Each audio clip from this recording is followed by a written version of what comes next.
उपमुख्यमंत्री अजित पवार बीडमध्ये दाखल झालेत।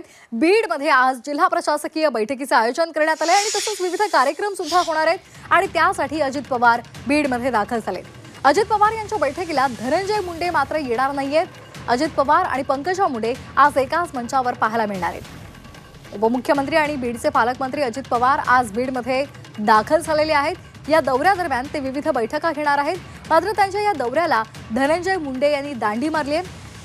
प्रकृतीचं कारण देत आपण दौऱ्याला हजर राहू शकणार नसल्याची पोस्ट त्यांनी सोशल मीडियावर केली आहे। दरम्यान धनंजय मुंडे जरी दौऱ्याला उपस्थित नसले तरी पर्यावरण मंत्री पंकजा मुंडे आणि अजित पवार आज एकाच मंचावर येणार आहेत। बीडमधील जिल्हा प्रशासन बैठकीमध्ये ते एकत्र येणार आहेत। तसंच संध्याकाळी होणाऱ्या एका कार्यक्रमातही हे दोन्ही नेते सोबत पाहायला मिळतील। दरम्यान बीडमध्ये दाखल होताच अजित पवारांनी अधिकाऱ्यांना सूचना दिलेल्या आहेत। सर्व आवश्यक माहिती 4 तासांमध्ये सादर करायला त्यांनी सांगितलेलं आहे।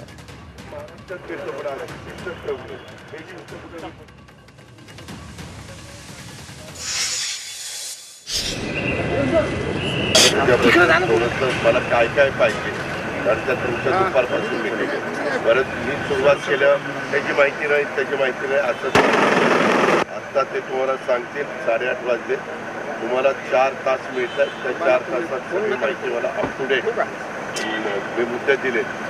विमानतळाचा दिलाय, रेल्वेची लाईनचं ते काय गडलाईन तो दिलेला आहे, असे बरेच आम्ही मुद्दे काढलेले।